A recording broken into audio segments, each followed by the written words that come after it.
Hey, it's Chica. You want to create your own altered moments? Well, I'm going to show you everything you need to get started.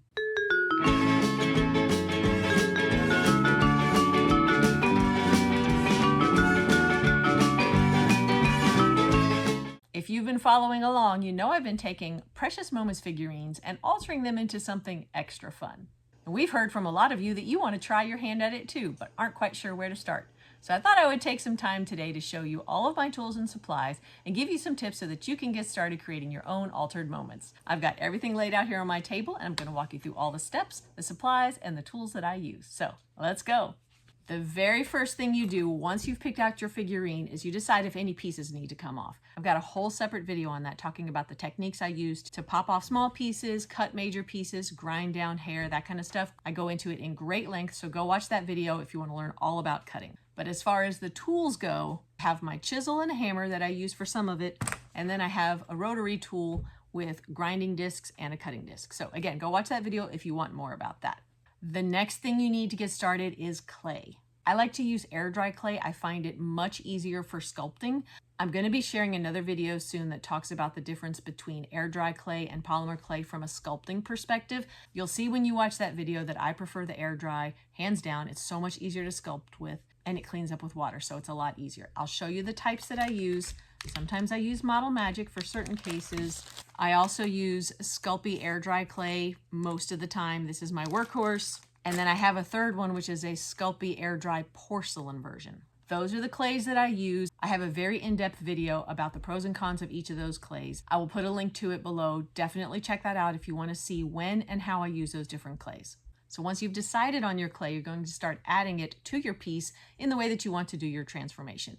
There's a few tools that I use that help a lot with sculpting, so I'm going to go through those. This is probably my most used item, and it is the simplest. It is a cuticle stick. You can buy a whole pack of them at the store for a couple of bucks.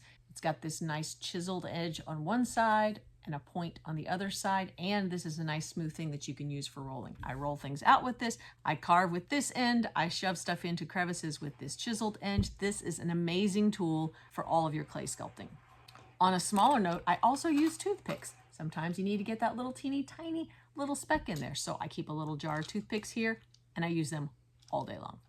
And believe it or not, a big sculpting tool I use is a paintbrush. The biggest reason that I like the air dry clay is because it's water-based. So when I need to smooth stuff out, I have a little bowl of water and I can stick my finger in it and smooth the clay out, but I also use the brush a lot. If you just dip the brush in the water, kind of shake off the excess, you can use this to shove clay down into little crevices to smooth things out. This can get into detailed areas that your finger can't always fit. A paintbrush that's wet is great for smoothing out the clay.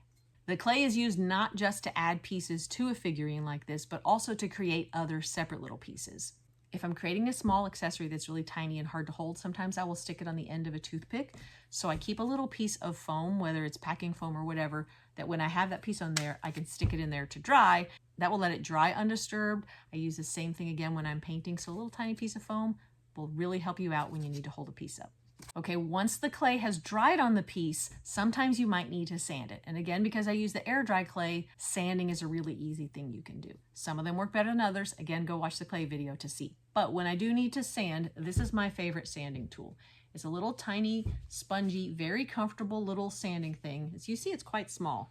And it's got these replaceable sanding papers on the back. So it comes with a whole pack of different ones. Some of them are rougher grit, some are smoother. And what's nice about it is that you can use this for major pieces, but you can also use these little teeny tiny pieces. Sometimes you can just kind of stick them in between things and use that to sand. So even just the paper by itself is great, but this little thing is a really comfortable way to hold it too if you need something flat. I also recently found these sanding sticks. Look at this, it's a cuticle stick, just like the one I showed you before, but on one end, there is actually sanding grit. You can see it has that same wedge shape and it's very rough and sanded. So this is a really great tool. If you get this, you get the bonus of the sanding stick that's really nice for sticking in little crevices and spaces. And you have the point on the other end, which is good for your sculpting. So I like these a lot. And by the way, all of these tools are in our Amazon storefront. We've got a special collection just of the tools that we use, all of our favorites, to make it really easy for you to find exactly what we recommend and what has been working really well for me. So I'll put that link below. Definitely check that out. And if you're enjoying this so far, I would really appreciate it if you give a like to this video and subscribe, because I've got more tutorials coming. I'm really excited to share them with you. Now, a lot of you ask about priming the piece. I do not sand it. I do not prime it. Just clean the piece off, make sure it's not dusty. And if you use the paint that I'm going to talk about here in a minute, it will stick great. You will have no problems. Don't waste your time priming. Let the paint do the work for you. Once you've applied the clay, it's time for the paint. And this is my favorite paint, hands down. It is Americana multi-surface paint. It has a lovely satin finish and it sticks to everything. I mean, like, don't get it on your clothes because it's not coming off. You can use this on all materials. Multi-surface is the way to go. I don't have to use any primer. I don't have to scuff or sand the piece. I just paint straight on the piece with this paint. And because it's got this satin finish, sneak peek, I've got another video coming up showing painting techniques. And in that video, I'm going to show you exactly why this satin finish makes all of your painting so much easier. It's not just about the finish at the end, it's the process, trust me. So this DecoArt Americana multi-surface comes in a ton of colors. To be fully transparent, the browns tend to not cover great. Blues, amazing. But if you're painting something brown or black, it's probably gonna take 2 or 3 coats, but that's okay, just keep going, put those coats on. It dries so smooth and finish, I love it. Look at this piece right here. Do you see these pants? Do you see that base? This is completely just straight up the paint. I haven't sealed this at all. This is the satin finish that you get. It's beautiful and just glossy enough and gorgeous. So I really like that paint. You can pick this paint up on Amazon. We have it linked in our store. You can also get it at just about any craft store. Not all acrylic paints are the same. Be really careful if you pick up inexpensive acrylic paint from the dollar store. Quality does matter when you're trying to get coats of paint on there. You want a nice adhesion, you want a nice coverage, and you want a nice finish. And this stuff works really great. Even though this paint comes in a ton of colors, sometimes you might find that you need to make a custom color. So when I do that, I always make a little bit extra and I put it in these little paint pots. You can buy them by the strip like this. I cut it off. I write on here, this is the blue that I used for Monica's dress. This is the color of Mr. T's jeans. If you make a custom color, always make extra because you will never be able to reproduce that color if you need it again later for a touch-up. It's worth it to make a little extra. Now, if you create a custom color that you really, really like and you know you're going to use a lot, you might want to try a 2-ounce bottle instead of a little paint pot. We sell these in our Amazon store. This is a 2-ounce bottle. It's really great for squeezing. It's absolutely perfect for storing paint. That's exactly what I did when I made the perfect brown for Mr. T's skin. I knew this was going to be a great color, so I went ahead and made a bunch of it and filled a 2-ounce bottle. And now I have my very own custom color made from 6 different colors that I mixed together. I know I don't remember what they are. Sorry. Now that your paint is picked out, it's time to start painting. Because this multi-surface is water-based, cleanup is really easy. I go back to that same little bowl of water for washing my brushes off. I also keep a jar of Q-tips on hand. This helps me with wiping away mistakes. Now for a temporary disposable palette that I can use for mixing my paints and setting my pieces on to dry, I actually use pieces of backing from label paper. Whether it's a shipping label or address labels, whenever you're using labels, always save that backing paper because this nonstick surface is great for setting pieces on while they dry and for mixing your paint colors. Okay, the brushes are the most important part of painting. Do not try to use a cheap brush that you found at the dollar store. Get a nice brush. I really like this set of miniature brushes. They have a really comfortable handle with this nice wedge shape there, and it's a set of, I think, 8 or 10. These are the ones that I use the most. There's this teeny tiny, when you need a tiny brush for getting into those little tiny spaces.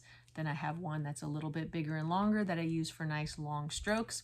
And this one I use for filling in large spaces. When you're painting on a large area, you want a nice big brush so that you get good smooth coverage. The other one I use a lot is this big giant one. I'll tell you more about that when I get to the varnish step. Now, if you create any extra pieces that you want to glue onto your figurine, you need a good glue for that. I use E6000. This is an amazing, well-respected craft glue. It works great for me. I usually squirt it onto a little bit of my little label paper here, and then I use a toothpick to dab in there to get that little tiny speck on the end to stick it into the piece so that you don't have a lot of glue showing. It does dry clear and it's super strong, and I've never had something come off yet that I've glued with this. This takes overnight to fully cure, but it will start to stick after, I don't know, 5 or 10 minutes, depending on how much you have and how big the piece is. Hold it in place until it's dry, and then sometimes I use a clothespin to really get that piece on there and to hold it until it's drying. So that's another good tip to have here. Just have it on hand in case you need it. When the piece is all done and you've done all of your painting, it's time to varnish. This is the varnish I like to use. It's this Americana Decor light satin varnish. This has the same finish as the multi-surface paint, so you can use it and it doesn't change the look of your piece. I use this on everything except the skin. I actually use the matte version on the skin because I like to keep that bisqueware look that comes with the original piece because I don't want the skin to be glossy. I don't like glossy sealers. I feel like it's too much. I really like the light satin. It gives it just that little gentle glow. This is where that giant paintbrush comes into play. This is a water-based sealer. I just dip it in there and I just paint it onto the piece all around. Use a pretty big brush so that it holds a lot, but also with a nice point so that you can get down in between the pieces.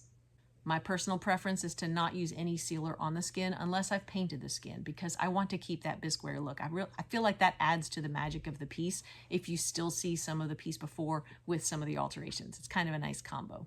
I don't ever use a spray sealer because I don't want the sealer on the whole thing. I much prefer to brush it on. It gives you a little more control too.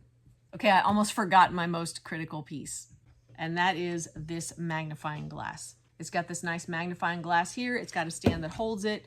This gooseneck will let me adjust it, and it lights up. This is amazing because I can look through this and see my pieces when I'm doing those really detailed areas. And sometimes I even supplement with my readers. I know it may seem extreme, reading glasses and a magnifying glass, but hey, if you've seen my pieces, you know the detail I put into them and how much attention I pay to those fine lines, and that's because these tools help me be able to see them. Trust me, you might think your piece looks perfect. You look at it through this magnifying glass and a strong light, you're going to see those imperfections. Not that imperfections are bad. This is a piece of artwork and anything you do is going to be great. But for me personally, I can't handle it. I got to get rid of those little tiny things. So that's what I do to get in there.